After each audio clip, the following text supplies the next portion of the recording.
Hi everyone, आज के इस वीडियो में हम कवर करेंगे ईपीएस चैप्टर से इलस्ट्रेशन 13, जो कि बहुत ही इंटरेस्टिंग क्वेश्चन है। और यहाँ पर इसको करने के लिए आपको हल्का सा फाइनेंशियल इंस्ट्रूमेंट का आइडिया होगा। मैंने ऑलरेडी वीडियो डाला हुआ है फाइनेंशियल इंस्ट्रूमेंट का, आई होप आपने देख लिया होगा एंड आप अब इस क्वेश्चन को कर पाओगे अगर आपको फाइनेंशियल इंस्ट्रूमेंट का हल्का सा आइडिया है तो चलिए स्टार्ट करते हैं। An entity issues 2000 convertible bonds at the end of year 1, at the beginning sorry, यानी 0th ईयर में बिगिनिंग में 2000 कन्वर्टिबल बॉन्ड इशू कर दिया गया, यानी ये बॉन्ड कन्वर्ट होगा इनटू इक्विटी शेयर्स फ्यूचर में।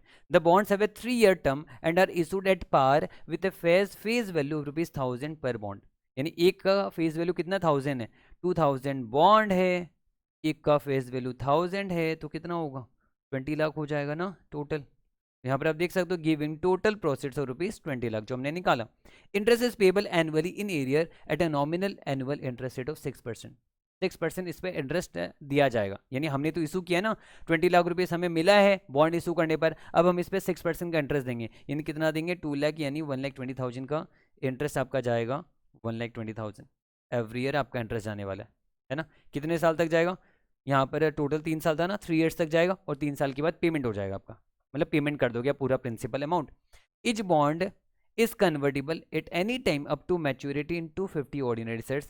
The entity has an option to settle the principal of the convertible bond in ordinary shares or in cash. यानी entity के पास ऑप्शन है कि वो प्रिंसिपल को भी, मतलब चाहे तो वो कैश में कन्वर्ट करा सकता है, चाहे वो उस पर कन्वर्ट करा सकता है, उसके पास दोनों ऑप्शन यहाँ पर। ठीक है, आगे बढ़ते हैं। When the bonds are issued, the prevailing market interest rate for similar debt without a conversion option is 9%. यहाँ पर क्या 9% दे दिया आपका कि मार्केट रेट, यानी मान लो जहाँ पर आपका सिमिलर ऐसा बॉन्ड इशू किया जाता है जहाँ पर कोई इक्विटी वगैरह नहीं रहता है, सिर्फ और सिर्फ बॉन्ड रहता है और वहाँ पर 9% का इंटरेस्ट चार्ज किया जाता है, मतलब ये मार्केट रेट ऑफ इंटरेस्ट हो गया, है ना। At the issue date the market price of 1 ordinary shares is ₹3। Market price दे दिया 1 ऑर्डिनरी शेयर्स का ₹3 है। Income tax is ignored, income tax आपको पूरा इग्नोर करना है। बता दिया बेसिक एंड डाइल्यूटेड ईपीएस निकालने को बोला, इन्होंने बताया profit attributable to ordinary equity holders of the parent entity year 1 में है 10 लाख रुपीस, प्रॉफिट कमाया गया 10 लाख रुपीस कमाया गया। और ऑलरेडी ऑर्डिनरी शेयर्स आपका आउटस्टैंडिंग कितना है, 12 लाख शेयर्स आपका ऑलरेडी से पहले से इक्विटी शेयर्स आउटस्टैंडिंग है।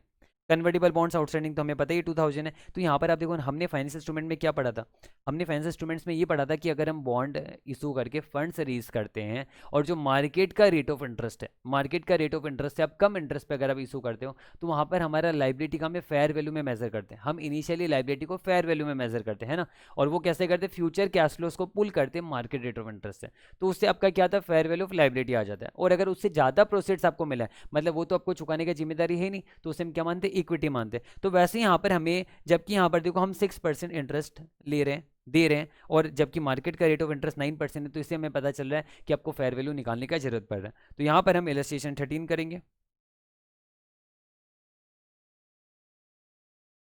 इलस्ट्रेशन 13 में सबसे पहले मैं निकालूंगा फेयर वैल्यू ऑफ लाइबिलिटी। कैसे निकालूंगा, 3 साल है ना, 3 साल का बॉन्ड का लाइफ है और हर साल 20 लाख का कितना 6%, यानी कितना 2 लाख 1,20,000 आपका हर साल इंटरेस्ट दिया जाएगा। इतना इंटरेस्ट हर साल दिया जाएगा और एंड में 20 लाख का पेमेंट अगर हो जाता है तो ये आपका लाइबिलिटी वाला हिस्सा ले रहे हैं, कितना पेमेंट हो सकता है। तो यहाँ पर हम क्या कर सकते हैं, 1,20,000 मार्केट रेट कितना है आपका 9% है, इसे हम पुल करेंगे,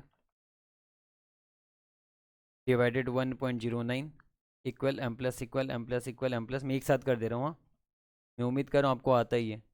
1.09 equal equal equal M plus M R C, यानी ये आ रहा है 18।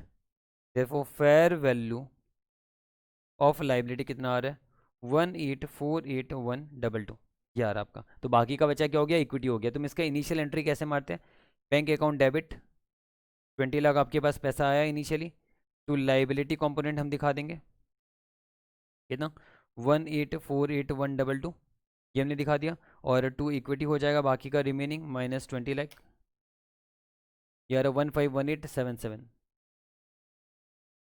151878 लिख सकते हैं हम यहाँ पर। तो हो गया दोनों मिला के 20 लाख हो गया यहाँ पर, ये हमारा एंट्री हो जाएगा। एक बार हम चेक कर लेते हैं आंसर 1,84,8122 परफेक्ट है यहाँ पर, एकदम अच्छे से हमने किया यहाँ पर। तो हमने समझ लिया। अब देखो आप ये जो लाइबिलिटी कंपोनेंट है ना, ये लाइबिलिटी कंपोनेंट में आपका हर साल इंटरेस्ट चढ़ते जाएगा। मैंने फाइनेंस इंस्ट्रूमेंट में आपको समझाया, 2 मिनट लगेगा, फटाफट से समझा देता हूँ। यहाँ पर मैं एक रफ बैलेंस शीट बना के समझा देता हूँ फटाफट, ताकि आपका वो रिवाइज भी हो जाए फाइनेंस इंस्ट्रूमेंट। यहाँ पर देखो मैंने ऐसा समझाया था कि फाइनेंशियल लाइबिलिटी आपका इनिशियली मेजर होगा 1848122 पे। अब हर साल इस पर 9% इंटरेस्ट चढ़ेगा, 6% नहीं।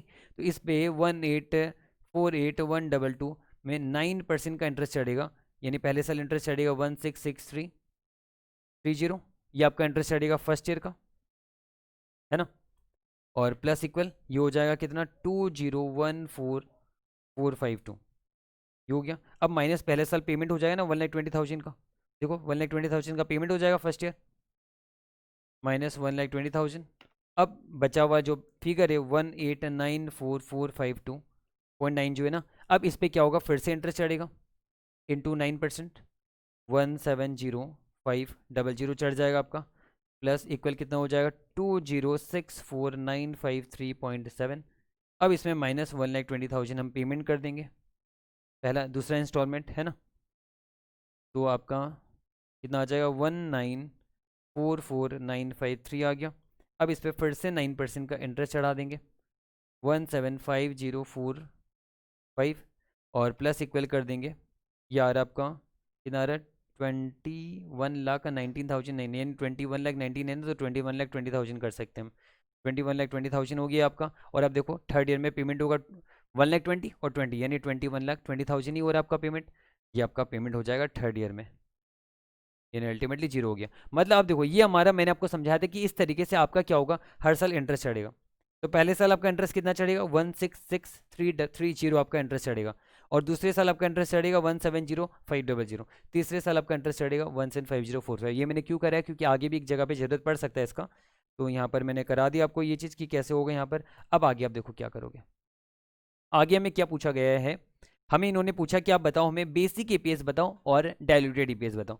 तो अगर हम बेसिक ईपीएस निकालें, बेसिक ईपीएस कैसे निकालेंगे हम, profit divided by number of shares. तो यहाँ पर देखो प्रॉफिट कितना है आपका, ये ना 10 लाख है। ऑब्वियस बात, इसमें इंटरेस्ट वगैरह सब कुछ माइनस, जो भी इंटरेस्ट है वो माइनस किया हुआ मानेंगे, है ना, क्योंकि प्रॉफिट है। तो ये 10 लाख का प्रॉफिट है आपका, जिसमें इंटरेस्ट वगैरह सब कुछ माइनस किया हुआ है, divided by number of shares. अब देखो डाइल्यूटेड तो नहीं करे, बेसिक करे, तो आपका फ्यूचर में जो शेयर्स होगा वो तो यहाँ पर आएगा नहीं, यानी प्लेन वाला आएगा 12 लाख शेयर्स आपका आएगा।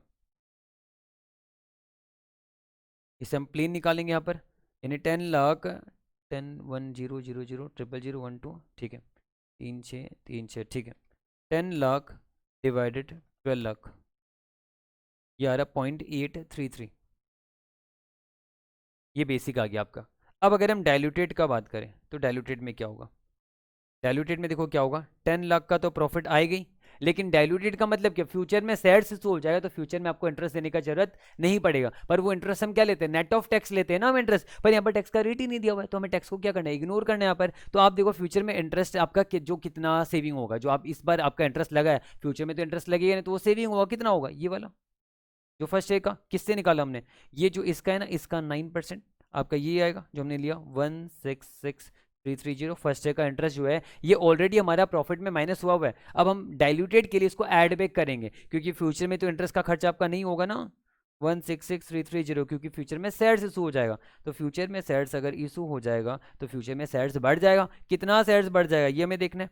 अब देखो फ्यूचर में 1 बॉन्ड में 250 शेयर्स दिया जाएगा, तो 2000 बॉन्ड में कितना दिया जाएगा, 250 2500, यानी 5 लाख, यानी 5 लाख शेयर्स दिया जाएगा आपको, है ना। तो ये आपका इंटरेस्ट सेविंग हो गया, ठीक है, net of tax, but tax हमारा इग्नोर्ड है तो हमने पूरा ले लिया। और ये आपका एडिशनल शेयर्स इशू किया जा रहा है, तो आपका कितना आ रहा है 10 लाख और 1,60,000 ना, तो 11,66,330 डिवाइडेड 17 लाख, कितना फटाफट किया हमने, 11,66,330 डिवाइडेड 17 लाख, ठीक है। ये आ गया 0.686 हमारा आ गया डायलूटेड। तो हम देख लेते हैं आंसर परफेक्ट है या नहीं है। 0.83 परफेक्ट है, 0.686 यानी 0.69 ही होता है, राउंड ऑफ कर दिया इन्होंने, 0.686 को 0.69 करके राउंड ऑफ किया। ये देख लें 10 लाख हमारा निकला, ये भी निकला, ये भी निकला, ये भी निकला, परफेक्ट है सारा, है ना। तो हमने सारा निकाला हमारा परफेक्टली आंसर, यानी इलस्ट्रेशन 13 भी हमारा, सॉरी ये कौन सा था, इलस्ट्रेशन 13 था, हाँ इलस्ट्रेशन 13 भी हमने परफेक्टली कर लिया, गलत लिख दिया मैंने, इलस्ट्रेशन 13, अरे क्या कर रहा हूँ, ये वही सही तो था, इलस्ट्रेशन 2 था और नीचे वाला इलस्ट्रेशन 13 परफेक्टली हमने कर लिया, डन। छोटा छोटा क्वेश्चन है, फटाफट हो जाएगा आपके एग्जाम में। चलिए बाय बाय।